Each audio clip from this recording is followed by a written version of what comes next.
नमस्कार साथियों, एक बार फिर स्वागत है आप सभी के अपने YouTube चैनल AKHD क्लासेस में। इस वीडियो में वापस जो है हम आरआरबी रेलवे ग्रुप डी से जुड़े हुए जो है समान ज्ञान के महत्वपूर्ण प्रश्न जो है कवर करेंगे, जो आपकी परीक्षा के लिए बहुत ही इंपॉर्टेंट होगी। बिल्कुल एग्जाम डेट जो है अनाउंस हो चुका है, 17 नवंबर से आपका एग्जाम शुरू हो रहा है। इसमें कुल बात करेंगे तो 20 प्लस जो है MCQ लिए गए और ये पार्ट है 71। अगर बाकी की पार्ट आप नहीं देखे हैं तो आप चैनल पर विजिट करके सभी पार्ट देख सकते हैं। साथ में आप सिलेबस भी यहाँ पे कंप्लीट कर सकते हैं, आपको प्ले लिस्ट हमारे चैनल पर मिल जाएगी। बिल्कुल सिलेबस भी कंप्लीट किया गया है ग्रुप डी का। तो बिल्कुल वीडियो पर यहाँ पर आए हैं तो इस वीडियो को बिल्कुल जो है कंप्लीट देख कर ही जाए, फिर बाकी वीडियो आप लोग देखिएगा। चलिए पहले प्रश्न की बात करें तो आप यहाँ पे मॉक टेस्ट दे सकते हैं, प्रैक्टिस लगा सकते हैं कि आप कितने प्रश्न सही कर पा रहे हैं। तो बिल्कुल जवाब देने का प्रयास करिएगा। प्रश्न है कि चीनी यात्री इत्सिंग डैश में 3 वर्ष ठहर कर संस्कृत लिखा था। तो कहाँ पर जो है ठहर कर इसने जो है लिखा था, तो ध्यान रखिएगा ताम्र लिप्ति में। क्या हो जाएगा? ताम्र लिप्ति। बिल्कुल ऑप्शन नंबर ए क्या है, आपको ध्यान रखना है कि ताम्र लिप्ति में क्या है, चीनी यात्री इत्सिंग जो है 3 वर्ष तक क्या है ठहर कर संस्कृत जो है सीखा था। तो बिल्कुल आपको ध्यान रखना है। चलिए आगे बढ़ते हैं और अगले प्रश्न की बात करते हैं। अगला प्रश्न बिल्कुल आपकी स्क्रीन पे जो है जवाब देने का प्रयास करिएगा कि हमीदा बानो बेगम डैश की माँ थी। तो किसकी माँ थी हमीदा बानो बेगम? ऑप्शन है सम्राट जहांगीर है, सम्राट अकबर है, सम्राट हुमायूं है या सम्राट बाबर है। तो राइट ऑप्शन जो है सम्राट अकबर हो जाएगा, बी ऑप्शन। बिल्कुल जो हमीदा बानो है सम्राट अकबर की जो है बात करेंगे माँ थी। अगला प्रश्न है कि वर्ष 1778 में अंग्रेजों ने डैश में पहली प्रिंटिंग प्रेस की स्थापना की थी। तो कहाँ पर स्थापना की थी 1778 में? पहली बार पूछा जा रहा है। ऑप्शन मद्रास है, कलकत्ता है, अहमदाबाद या बम्बे। तो राइट ऑप्शन जो है कलकत्ता हो जाएगा, बी ऑप्शन बिल्कुल आपको ध्यान होना चाहिए। चलिए अगले प्रश्न की बात हम कर लेते हैं और थोड़ा सा कलर चेंज कर लेते हैं और ब्लू कर लेते हैं। चलिए प्रश्न कहता है कि थीम आधारित करेंसी नोट के संबंध में नई नीति के अनुसार 200 के नोट पर छापा डैश भारत की संस्कृति विरासत का प्रतीक है। तो क्या जो है 200 के नोट पे किस चीज़ का चित्र छपा हुआ, वही आपसे पूछा जा रहा है कि लाल किला छपा है, कि आगरा का किला है, कि ताजमहल है या सांची का स्तूप। तो राइट ऑप्शन है, तो अगर हम देखें 200 के जो नोट हैं उस पर क्या है, सांची का स्तूप मिल जाता है देखने को। तो डी ऑप्शन बिल्कुल राइट हो जाएगा।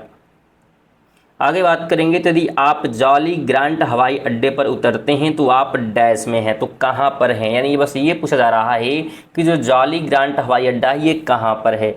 तो इसकी बात करेंगे तो ध्यान रखें ये जॉली जो ग्रांट हवाई अड्डा ये उत्तराखंड में है। तो ऑप्शन नंबर बी बिल्कुल राइट हो जाएगा। आगे बात करेंगे तो भारत में किस वर्ष खाद्य सुरक्षा और मानक अधिनियम पारित किया गया था? बिल्कुल जवाब देने का प्रयास करिएगा। खाद्य सुरक्षा और मानक अधिनियम की बात की जा रही है, तो यह पारित हुआ था 2006 में। ऑप्शन नंबर ए बिल्कुल राइट हो जाएगा। आगे बात करेंगे तो डैश का विकास 15वीं BC से मालवा के दक्षिण की ओर एवं उत्तर की ओर गंगा घाटी के दूसरी तलहटी क्षेत्र में हुआ। तो किसका विकास हुआ था? 500 BC। ठीक है, यानी 500 जो है BC के पहले की बात यहाँ पे की जा रही है। तो ये विकास जो है हुआ था किसका? सिंधु घाटी सभ्यता का। बिल्कुल ऑप्शन नंबर ए आपको ध्यान रखना है, ए ऑप्शन बिल्कुल राइट हो जाएगा। चलिए आगे बात करेंगे तो कह रहा है कि पृथ्वी द्वारा अवरुद्ध सूर्य की शक्ति लगभग डैश है। तो पृथ्वी द्वारा अवरुद्ध सूर्य की शक्ति यहाँ पे पूछी जा रही है। तो इसकी शक्ति जो है ध्यान रखिएगा 1.8 गुणे 10 पे पावर जो है 11 मेगावाट है। तो बिल्कुल ऑप्शन नंबर क्या होगा? तो सी आपको ध्यान रखना है, बिल्कुल सी ऑप्शन राइट हो जाएगा। उसमें अगर आप PDF जो है प्राप्त करना चाहते हैं इन प्रश्नों का, तो आप PDF जो है इनका हमारे टेलीग्राम चैनल से प्राप्त कर सकते हैं। लिंक आपको डिस्क्रिप्शन में मिल जाएगा, बिल्कुल फ्री है PDF प्राप्त करना और टेलीग्राम को भी ज्वाइन करना। और साथ में अगर वीडियो इन्फॉर्मेटिव लगे तो वीडियो को लाइक और शेयर करते चले, बिल्कुल फ्री होता है लाइक और शेयर करना, तो जरूर कर दीजिएगा। चलिए 9 की बात करेंगे तो भारत का कौन सा राज्य ज्वार का सबसे बड़ा उत्पादक है? तो ज्वार की यहाँ पे बात की जा रही है। ज्वार का सबसे बड़ा जो है उत्पादक की अगर हम बात करते हैं तो महाराष्ट्र है, यानी कि ऑप्शन नंबर क्या होगा? तो बिल्कुल ए ऑप्शन यहाँ पे राइट हो जाएगा। महाराष्ट्र जो है ज्वार का सबसे बड़ा उत्पादक है। अगला प्रश्न है कि निम्नलिखित में से किसने जो है द विंग्स ऑफ फायर संकलित किया है। द विंग्स ऑफ अगर फायर की हम बात करते हैं तो ये जो है संकलित हुआ है एपीजे अब्दुल कलाम के द्वारा। ऑप्शन नंबर सी राइट हो जाएगा। अगला प्रश्न है कि साहित्य अकादमी मुख्यालय भारत के किस शहर में स्थित है। साहित्य अकादमी मुख्यालय की बात की जा रही है। ऑप्शन है वाराणसी, नागपुर, नई दिल्ली या बेंगलुरु। तो राइट ऑप्शन क्या हो जाएगा, तो यह जो है नई दिल्ली में है। ऑप्शन नंबर सी राइट हो जाएगा। क्या चीज़ है, तो साहित्य अकादमी मुख्यालय। 12 नंबर है कि एलोरा के मंदिरों का निर्माण डैश ने करवाया। तो किसने करवाया था, चेर शासकों ने, पांड्य शासकों ने, चोल शासक या राष्ट्रकूटों ने। तो इसका निर्माण जो है ध्यान रखिए, अगर हम बात करते हैं तो किसके द्वारा कराया गया था, तो बिल्कुल राष्ट्रकूटों के द्वारा कराया गया था। ऑप्शन नंबर डी बिल्कुल राइट हो जाएगा। तो बिल्कुल आपको ध्यान होना चाहिए। चलिए आगे बढ़ते हैं और बात करें 13 की। तो शेर शाह सूरी अथवा शेर खान का असली नाम क्या था। तो यहाँ पे असली नाम जो है क्या है पूछा जा रहा है शेर शाह सूरी का। देखिए अगर असली नाम की हम बात करते हैं यहाँ पे शेर शाह सूरी का, तो इसका जो असली नाम था फरीद था, यानी कि ऑप्शन नंबर ए बिल्कुल राइट हो जाएगा। तो बिल्कुल ए आपको ध्यान होना चाहिए।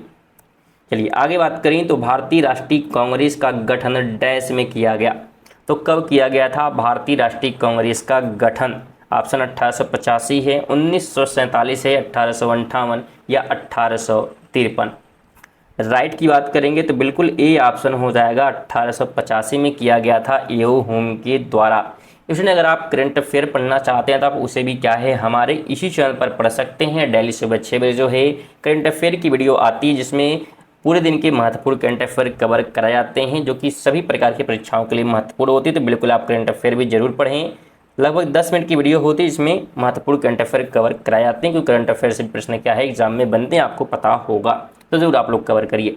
चलिए आगे बढ़ते हैं, बात करें 15 की। तो बुल और वियर शब्द डैश में उपयोग किए जाते हैं, बताने का प्रयास करिए। बुल और वियर जो है शब्द डैश में का तो कहाँ पर जो उपयोग किया जाता है, यह जो है पूछा जा रहा है। तो बिल्कुल जवाब देने का जो है प्रयास करिए, कहाँ पर जो उपयोग होता है ये बुल और वियर। तो राइट की अगर हम बात करते हैं तो शेयर बाजार में। कहाँ पे, बिल्कुल शेयर बाजार में। ऑप्शन नंबर डी हो जाएगा। 16 है, निम्न में से कौन सा शहर साबरमती नदी के तट पर बसा हुआ है। कौन सा शहर साबरमती के तट पे है, सूरत है, बड़ोदरा है, भावनगर है या अहमदाबाद। तो राइट ऑप्शन अहमदाबाद हो जाएगा, यानी कि डी आपको ध्यान रखना है। अगला प्रश्न है कि निम्नलिखित में से कौन सा भारत का पहला नगर पालिका निगम था। नगर पालिका निगम पहले की बात कर रहा है तो मद्रास नगर निगम। ऑप्शन नंबर डी हो जाएगा, ये पहला था, ध्यान रखिएगा स्टूडेंट।